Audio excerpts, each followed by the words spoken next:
Hello and welcome to my channel Exploring New England. Today I thought it would be fun to do something different and go over the gear I use to record my bicycling videos. But before we get into it, make sure to hit that subscribe button and the bell if you enjoy my content. So first I'll talk about the camera. I chose the GoPro Hero 7 Black. Reasons for that are that I wanted a camera to do 4K 60 frames per second, and also I looked at a lot of YouTube videos and the HyperSmooth technology on it is pretty incredible for smoothing out bumps, and I wanted high quality and very smooth video to start with so my videos would stand the test of time. I don't always record at 60 FPS depending on the conditions, but I'll save that for another video. The GoPro 8 and the GoPro 9 are out now, but I don't feel like there's a big enough jump in quality to make it worthwhile to upgrade to either of those at this point. The GoPro 7 is perfectly capable of taking beautiful smooth video at 4K and 60 frames per second.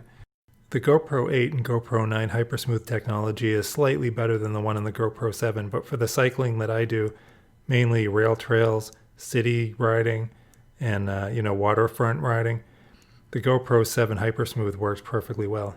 If you do riding on rough, bumpy trails, you're definitely going to get better performance out of the GoPro 8 and GoPro 9.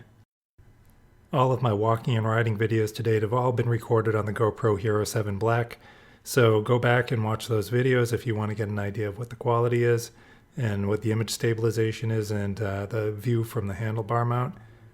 Now I opted to attach the camera to my handlebars rather than to say a helmet mount, and this is mostly because I like the stable video you get from the handlebars versus the helmet, and I didn't really want to record video of me looking behind me to check on traffic and that kind of thing. There are pros and cons to both. For instance, though I feel that the handlebar mount leads to smoother video, it sits lower than a helmet cam, so something like a concrete barrier along a beach could obscure the view of the ocean. Also, you can't point it directly at something as you're riding. You can find many GoPro handlebar mounts on Amazon in the $20 range, but the one I went with was the Forever Cam aluminum 360-degree mount. I just wanted something simple, and this has worked perfectly for me.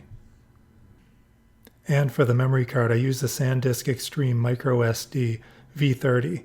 I use this card because it's able to keep up with 4K 60 FPS recording, and I reliably wind up with a smooth video without any frame drops. 64 gigabytes usually gets me about an hour and 35 minutes at 4K 60 FPS and just over 2 hours if I do 4K 30 FPS. That'll do it for this video. Thanks for watching, and again, make sure if you like this content and you like the riding videos, hit the subscribe button, and until next time.